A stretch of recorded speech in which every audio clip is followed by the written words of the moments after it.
l'écoute des Radio Mali, il est 7h à Caïs, c'est l'heure de la première édition du journal Paris.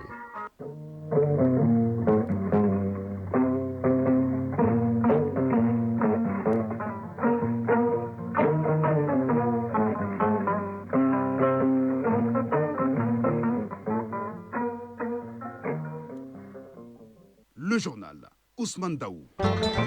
Mesdames et messieurs, bonjour. À la une de ce journal, la carte nationale hospitalière sur la table pour révision et actualisation conformément au plan d'action des États généraux de la santé et in fine offrir des soins de qualité et à moindre coût aux Maliens. Depuis hier, fini au Mali la circulation des véhicules hors normes et hors gabarit. Après la sensibilisation, place à l'application. L'objectif du gouvernement, c'est préserver l'état des routes après plusieurs milliards d'investissements et sécuriser les Maliens sur les routes. L'ORTM et l'UNICEF mettent à la main pour une collaboration encore plus fructueuse au bonheur des enfants du Mali. Les deux entités ont signé une nouvelle convention. Il s'agit de promouvoir les droits des enfants, leur accès aux médias avec des contenus adaptés à leur bien-être. Dans l'actualité de l'AES, le ministre des Affaires étrangères et de la coopération internationale, Abdoulaye Diop, à Moscou pour la première session des consultations Confédération AES Fédération de Russie, conformément à la présidence malienne de la Confédération. Pendant ce temps, au Burkina Faso et au Niger, on multiplie les actions pour la souveraineté alimentaire et l'autonomisation des femmes. En sport, Aridou Matina nous parlera de la Coupe d'Afrique des Nations de football Maroc 2025 réservée aux cadets avec l'entrée en matière réussie du Mali qui a battu l'Angola hier 2-1. Il sera également question des quarts de finale des compétitions africaines des clubs. Dans la chronique environnement de ce mercredi, Agibou Koulibaly nous parlera des dangers de la pollution de l'air sur la santé et quelles sont les solutions pour minimiser les dangers. Voilà pour le sommaire. Dans un instant, les détails. Mercredi 2 avril 2025, mesdames et messieurs, bonjour. Merci d'avoir choisi Radio Mali pour vous informer. Bienvenue. Je vous le disais dans les titres, ouverture hier à Bamako de l'atelier de révision de la carte nationale hospitalière. Le ministère de la Santé et du Développement social, à travers l'Agence nationale d'évaluation et d'accréditation des établissements de santé, organise la toute première activité du plan d'action des États généraux de la santé. L'objectif est de corriger certaines insuffisances par rapport à l'ancienne carte afin de l'actualiser, mais aussi offrir des soins de qualité et à moindre coût aux Maliens. On fait le point avec Koumba Sissi. Quelques semaines après la remise officielle du rapport des États généraux de la santé, la prise en compte des recommandations issues de ces EGS commence à se concrétiser avec déjà comme première activité l'organisation d'un atelier sur la révision de la carte nationale hospitalière du Mali. Colonel Assaba Diallo Touré, ministre de la Santé et du Développement social. Selon les dispositions de l'article 33 de la loi numéro 02-050 du 22 juillet 2002, modifiée portant la loi hospitalière, la carte nationale hospitalière est un sous-ensemble de la carte sanitaire nationale. Elle concerne l'ensemble des établissements hospitaliers, qu'ils soient publics ou privés. La carte nationale hospitalière détermine la catégorie de classement de chaque établissement hospitalier, les limites géographiques des zones de couverture administrative de chaque établissement hospitalier et pour chaque établissement hospitalier, la nature et l'importance des installations et des compétences nécessaires pour répondre aux besoins de la population. Avec l'amélioration du système de santé au Mali, certaines insuffisances ont été constatées au niveau de l'ancienne carte, d'où la nécessité de sa révision. Conformément à l'article 36 de la loi hospitalière, la carte nationale hospitalière peut être révisée, si nécessaire, une fois par an. Elle l'est obligatoirement tous les 5 ans, après avis de la Commission nationale hospitalière. Aussi, l'article 25 de la loi d'orientation sur la santé modifiée prévoit que les établissements publics hospitaliers des chefs-lieux de district sanitaires assurant les fonctions de première référence technique telles que définies dans la politique sectorielle de santé soient dénommés hôpitaux de district sanitaire. Ce nouveau type d'établissement public hospitalier de première référence n'est pas pris en compte par la carte nationale hospitalière. La réalisation d'hôpitaux de quatrième référence en vue par les plus hautes autorités doit être prise en compte dans la carte nationale hospitalière. Elle va définir les normes applicables aux établissements publics et privés. L'ouverture des travaux de l'atelier de la révision de la carte nationale hospitalière du Mali a été couplée à la présentation des vœux à l'occasion de la fête de l'Aïd el-Fitr à l'ensemble des acteurs de la santé. Colonel Assaba Diallo Touré, premier responsable du département de la santé, a présenté ses excuses à la population malienne pour toutes les insuffisances constatées lors des différentes prestations médicales. Autre titre de cette édition, signature hier d'un protocole d'entente entre l'ORTM et l'UNICEF. Les deux structures qui travaillent ensemble depuis des décennies décident de consolider davantage leur partenariat en renforçant l'accès des enfants du Mali aux médias. Ainsi, l'ORTM et l'UNICEF vont intensifier la sensibilisation en mettant en place de nouvelles stratégies à travers les émissions de production visant à promouvoir l'accès des enfants dans la création et la diffusion d'un contenu médiatique. Aridou Matina était à la signature de convention.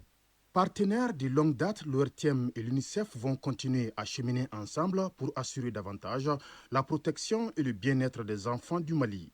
Les deux structures viennent de renouveler leur partenariat à travers cette cérémonie. L'ORTM, dans sa mission de service public où chacun compte, va poursuivre et renforcer l'accès des enfants du Mali aux médias afin qu'ils soient des acteurs à part entière dans la création et la diffusion du contenu médiatique.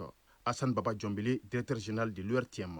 Le présent protocole d'entente appuie la vision stratégique sur la place des enfants maliens dans le programme ainsi qu'une amélioration de la qualité de nos productions sur les enfants. Investir dans les enfants, c'est assurer le développement du Mali de demain. Je demeure convaincu que le renouvellement du protocole qui nous lie contribuera à inscrire résolument notre coopération dans une nouvelle dynamique, plus porteuse d'actions susceptibles de hisser davantage notre partenariat au niveau de nos ambitions en contribuant au bien-être des enfants du Mali. Depuis longtemps, l'UNICEF se réjouit de sa collaboration avec l'ORTM. Un partenariat axé sur de nombreux programmes, notamment dans le domaine de la production médiatique, ainsi que sur des projets innovants visant à favoriser le changement social. Pierre Ngom, représentant de l'UNICEF au Mali. Ça fait plus de 30 ans en tout cas que nous cheminons ensemble. L'influence de l'ORTM va bien au-delà du simple reportage. Elle constitue un véritable catalyseur pour l'éducation et l'évolution des comportements. Grâce à vos programmes, vous avez sensibilisé les familles aux droits de l'enfant, à la santé et à l'éducation. Vous avez mentionné tantôt le feuilleton La langue et les dents que nous avons lancé ensemble. Vous avez suscité des débats qui remettent en question les normes et inspirent l'action. Mohamed Ag Al-Bachar, chef de cabinet du ministre de la Communication, de l'économie numérique et de la modernisation de l'administration. L'UNICEF a toujours été un partenaire précieux dans l'accompagnement des médias, notamment à travers le renforcement des capacités des journalistes et l'appui à la production de contenus de qualité. Aujourd'hui, avec cette nouvelle convention, nous consolidons cette synergie afin d'élargir encore davantage l'impact de nos actions et contribuer à bâtir un Mali où chaque enfant a la possibilité de grandir dans la dignité, la sécurité et l'épanouissement. Le renouvellement de ce protocole d'entente permettra de consolider le bien-être des enfants en leur donnant plus de visibilité afin d'assurer leur plein épanouissement. Depuis hier, fini au Mali pour la circulation des gros porteurs hors normes, hors gabarit, conformément aux dispositions du décret numéro 2023-0509 PTRM du 12 septembre 2023 fixant les conditions de l'usage des voies ouvertes à la circulation publique et de la mise en circulation des véhicules. Dans ce cadre, le gouvernement de la République du Mali a instruit l'interdiction de la circulation des véhicules gros porteurs hors gabarit, hors normes sur toute l'étendue du territoire national depuis hier 1er avril 2025 et direction la cité d'Araï, à Caille, où le gouverneur de région a procédé au lancement officiel de ces opérations de contrôle. Palkissa Sadibou Chérif Aïda nous fait le point. Par la pose d'instruments de mesure sur quelques véhicules gros porteurs dans la cour de la direction régionale des douanes de Caille et au poste de Samé, dans la commune rurale de Diala, le gouverneur de la région de Caille lance officiellement les activités de contrôle visant le respect des mesures strictes du gouvernement pour l'application du décret du 12 septembre 2023. Les dernières mesures prévoient l'interdiction de la circulation des véhicules gros porteurs hors gabarit sur toute l'étendue du territoire national à partir de ce 1er avril 2025. Amadou Haïdara, directeur régional des transports de Caille. La longueur c'est 16,50 m, la hauteur 4 m et la largeur 2,55 m. Donc tout véhicule qui ne respecte pas ces normes n'est pas éligible par rapport à ça. Il est hors gabarit. Les chargeurs et transporteurs de cailles adhèrent à cette initiative gouvernementale. Boubacar Niang, président du Conseil malien des chargeurs de cailles. Nous les accueillons à bras ouverts. Nous sommes directement liés par cette mesure. Nous le saluons. Mais nous demandons aussi des mesures d'accompagnement. Oumar Sissé, président du Conseil malien des transporteurs routiers de cailles. C'est une très belle initiative qui va préserver nos routes. Cela assurera une certaine longévité de nos véhicules. Général de brigade Moussa Soumaré, gouverneur de la région de Caille. L'objectif final, c'est de préserver surtout nos routes. Nous investissons beaucoup dans la réalisation des infrastructures routières. Mais ces infrastructures routières n'auront de longue vie que lorsqu'elles sont bien entretenues, mais aussi les poids que les charges supportent doivent être aussi contrôlés et dimensionnés. Donc c'est dans l'intérêt de tout le monde que nous puissions observer ces mesures-là. Surtout que ces mesures-là sont en conformité avec les réglementations en vigueur dans l'espace 8 mois et aussi en conformité avec les normes internationales. Pour le contrôle des différents véhicules, la Direction régionale des transports de Caille bénéficie du concours du Centre national de promotion du volontariat qui a déployé 16 volontaires dans la région de Caille, dont 8 au poste frontalier de Diboli dans le cercle de Ambidedi et 8 autres au poste frontalier de Maïnamine dans le cercle de Kenyeba. Caille, Balkissa Sadibou Chérif Aïdara, Lassana Keita pour l'ORTM.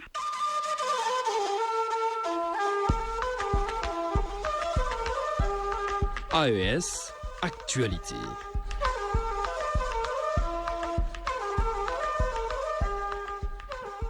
Dans cette actualité de la conférence de l'AES, le ministre des Affaires étrangères et de la coopération internationale, Abdoulaye Diop, est arrivé hier à Moscou, la capitale de la Fédération de Russie. Il doit participer mercredi, donc demain et jeudi, à la première session des consultations AES, Confédération AES-Russie.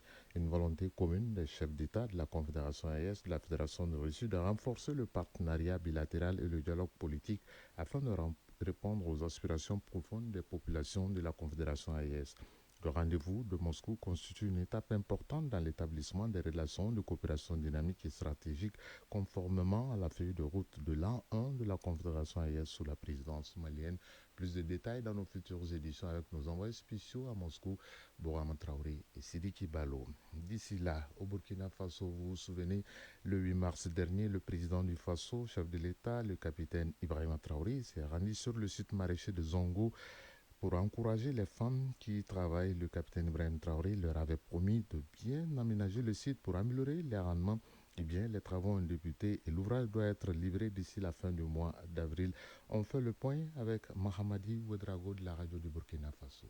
Le chantier du site maraîcher de la coopérative féminine du village de Zongo, dans la commune de Lumbila, est bénéficiaire de 2 forages de haut débit et un aménagement de bas-fonds qui respecte les normes. Seuls les travaux de clôture du périmètre irrigué d'un site de 3,75 hectares, des bassins d'irrigation et des pistes d'accès sont en cours de réalisation. L'ouvrage est une promesse du chef de l'État, le capitaine Ibrahim Traoré, aux exploitantes du site, précise le capitaine Anderson Meda, directeur du cabinet du président du Faso. Son Excellence le président du Faso était ici. Suite à cette visite auprès des femmes, elles ont émis quelques difficultés auxquelles elles font face. Donc immédiatement, dans les jours qui ont suivi, nous avons pu faire la réalisation de forages. Nous avons pu avoir un débit conséquent pour leur permettre en tout cas de produire en continu. La présidente de la coopérative féminine des productrices du village de Zongo a exprimé la joie et la reconnaissance de toutes les femmes au président du Faso, le capitaine Ibrahim Traoré, pour sa promesse tenue. Elise Ouedraogo. Le chef de l'État est venu nous voir. Nous lui avons posé nos doléances et il a fait en sorte que ce dont nous n'avons jamais rêvé ici pour nous-mêmes est en train de se réaliser. Nous avons déjà des forages. Les ouvriers sont en train de réaliser les pistes d'accès et la clôture de notre site. Nous sommes vraiment contentes de ce que le président du Faso a fait pour la coopérative. Nous lui disons merci. Après avoir encouragé les ouvriers, le capitaine Anderson Meda leur a donné des instructions pour que l'ouvrage soit livré aux femmes d'ici fin avril 2025. Au Niger, dans le cadre du combat engagé par le président de la République, chef de l'État, le général d'armée Abdourahmane Tchani, le gouverneur de la région de Difa et le directeur général de l'ONAA ont effectué une visite au niveau du site de réhabilitation du centre de développement agricole de Difa et sur le nouvel aménagement hydro-agricole de Kakaria en cours de réalisation. Aliou Ibrahim pour la radio du Niger. Un pas de géant pour la sécurité alimentaire dans la région de Difa. Ce déplacement avait pour objectif de s'assurer que la réhabilitation des rizières endommagées et la mise en place de nouvelles infrastructures agricoles sont menées dans les meilleurs délais, afin de contribuer à l'autosuffisance en riz au Niger. La visite m'a permis de me rassurer, d'être confiant, parce que toutes les mesures idoines ont été prises pour que ces insuffisances techniques soient corrigées le plus rapidement possible. Après avoir constaté l'avancement des travaux de réhabilitation, le gouverneur de Difa et le directeur général de l'ONAA se sont rendus à Kakaria. Ce site en cours d'aménagement représente un espoir tangible pour la sécurisation et l'approvisionnement à riz. L'espoir est maintenant permis pour les producteurs de Difa qui voient dans ces projets des opportunités de reprise économique et un avenir plus serein, marqué par une meilleure capacité à nourrir leur famille et à participer activement à la construction de l'économie nationale. L'actualité hors de la Confédération ES au Sénégal, l'Assemblée nationale examine ce mercredi un projet de loi pour réviser une loi d'amnistie controversée adoptée en mars 2024 à l'initiative du président Macky Sall. Elle annule les poursuites pour tous les crimes et délits commis fin février 2021 et février 2024 au cours de manifestations de l'opposition qui ont fait au moins 65 morts selon les autorités. Ces autorités sénégalaises actuelles avaient promis de faire abroger cette loi. Au Soudan du Sud, une semaine après le placement en résidence surveillée du vice-président Riek Machar par les forces de sécurité du président Salva Kiir, des initiatives de médiation prennent forme. Après le déplacement de l'opposant Raila Odinga en tant qu'envoyé spécial de l'Union africaine, une délégation de haut niveau amenée par Donatien Ndaitimié, ancien président du Burundi, et Efi Ouor, juge kenyan à la retraite, tous deux membres du groupe des sages de l'Union africaine, vont entamer une mission de 5 jours à Djouba, dans la capitale du Sud-Soudan. Au Zimbabwe, 95 personnes ont été arrêtées hier par la police, accusées d'avoir participé à des manifestations contre le président Emerson Mnangagwa. Elles sont poursuivies pour incitation à la violence publique pour avoir pris part au rassemblement organisé à Harare par un ancien combattant du parti au pouvoir, la ZANU-PF. Au Royaume-Uni, le sommet de 2 jours dédié à la lutte contre l'immigration illégale a pris fin hier à Londres. Le Premier ministre britannique Keir Starmer, qui a lu la déclaration finale, indique qu'il faut s'attaquer aux gangs et aux réseaux de passeurs pour endiguer le phénomène des traversées illégales de la Manche, le fleuve britannique, à bord de petites embarcations. Depuis le mois de janvier, ce sont, d'après le ministère britannique de l'Intérieur, 5840 personnes qui ont traversé la Manche à bord de ces embarcations de fortune. Signalons que c'est le premier sommet du genre organisé sur le territoire britannique.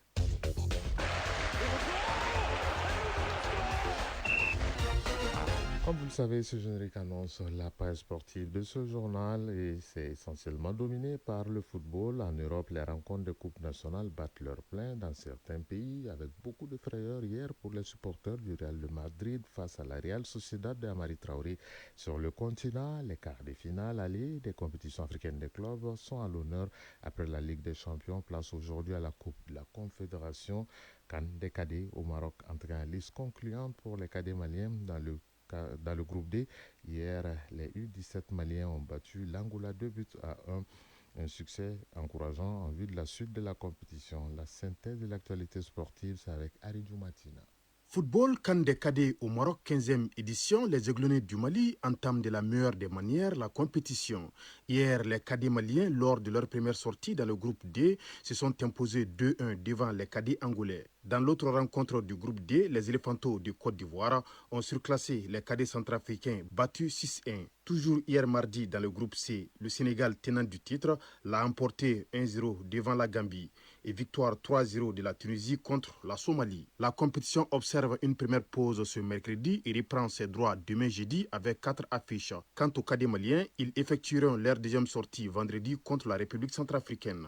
Au plan national, la dernière rencontre de la 16e journée du championnat national Ligue 1 professionnel, jouée hier mardi au stade Mamadou Konaté, n'a pas connu de vainqueur. L'USFAS et les Étoiles du Mandé ont fait match nul, un but partout. Un résultat nul qui permet à l'USFAS de rester tout de même sur le podium avec 29 points. Derrière le Stade Malien de Bamako, deuxième avec 34 points et le Djoliba Athletic Club leader avec 35 points.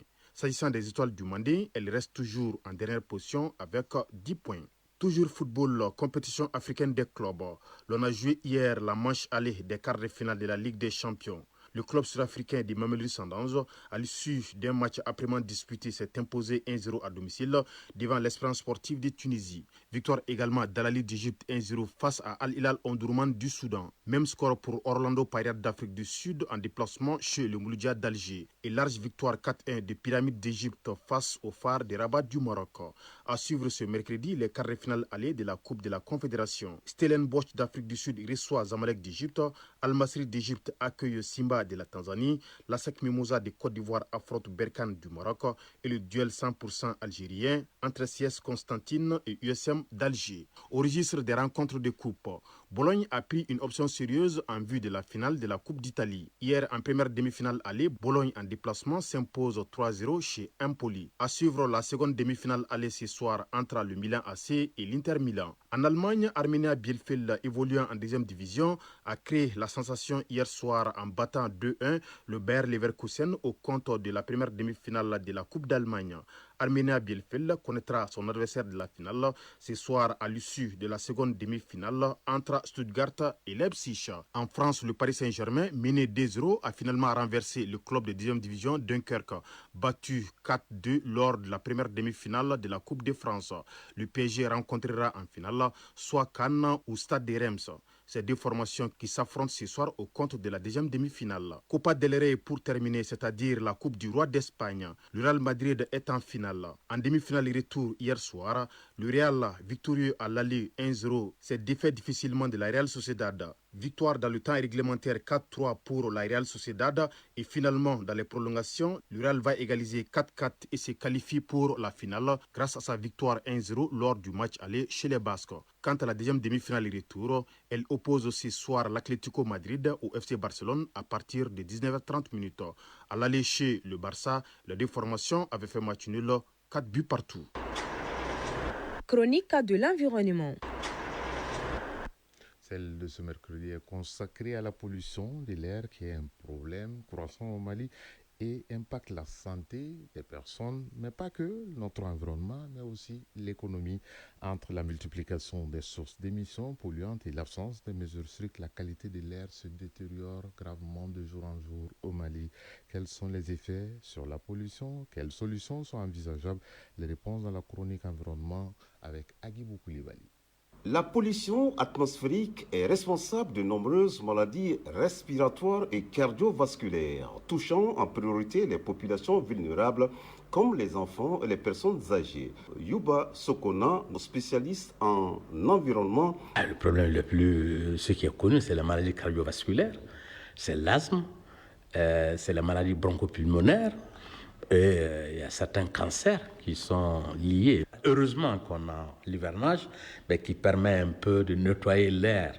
Au-delà des conséquences sanitaires, l'impact environnemental est considérable. La détérioration de la qualité de l'air affecte la biodiversité, la fertilité des sols et contribue au changement climatique. Sur le plan économique, le coût des soins de santé et la baisse de productivité liée aux maladies respiratoires représente une charge croissante pour l'État. Et ça a également un impact sur l'écosystème. Le fait également que ça indirectement sur la nutrition, parce que la productivité agricole se trouve baissée et les types d'aliments que nous mangeons ont également un impact sur la santé par le fait que c'est des aliments qui contiennent un certain nombre de produits néfastes pour la santé. Et puis la manière également dont l'alimentation de rue faite à Bamako, ça pose énormément de difficultés. Vous allez dans un pays comme l'Éthiopie, c'est strictement interdit de vendre quelques aliments que ce soit dans la rue. Face à cette crise, le Mali dispose-t-il d'une réglementation efficace? Oui, dans la mesure où quand, par exemple, une des sources importantes de pollution de l'air, c'est quand même le transport, et on est obligé chaque année de faire la visite technique. Et le minimum qu'il faut dans la visite technique, c'est quand même les normes d'émission des véhicules qui sont utilisés. On peut également faire comme les autres pays de la sous-région, interdire l'importation de véhicules ou d'engins qui ont plus de 5 ans. Parce qu'on estime qu'un engin qui a plus de 5 ans émet beaucoup plus, fortement. On peut également, dans le cadre de visites techniques, vous savez, tout véhicule ou moto qui émet une certaine quantité de polluants qu'on peut définir, n'aura pas l'autorisation de rouler. La pollution de l'air est un combat collectif qui nécessite l'engagement des autorités, des scientifiques et de la population. Sensibilisation, régulation stricte et développement des énergies propres, autant de solutions pour un air plus sain. À 7h25 passé à Mankourani, gentil Kasso, même Radou, nous rejoindre ce qu'on va nous séparer cette triste nouvelle. Le président du Conseil national de transition, l'honorable Malick Diaw, a la profonde douleur d'annoncer le décès de l'honorable Djigine Atouma Gakou, deuxième vice-présidente du CNT, également présidente de la Fédération malienne pour personnes handicapées. Décès survenu hier, mardi 1er avril, à Bamako.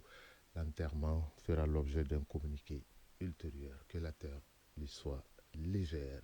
Ce journal vous a été présenté par Ousmane Daou, mise en onde, Soumaïla Diarra, mise en ligne, Cheikh Abdelaziz Koulibaly. Le prochain rendez-vous, c'est à 13h. Vous serez en compagnie de Siaka Konaté. Mais gardez vos positions d'écoute dans un instant. Doudou Tembili sera là pour les avis et communiquer, les avis divers. Prenez soin de vous. Chacun de nous peut être une étoile. Mais tâchons de briller pour éclairer là où nous sommes et travaillons toujours à la beauté des choses. Le plaisir a été pour nous de vous servir et à très bientôt.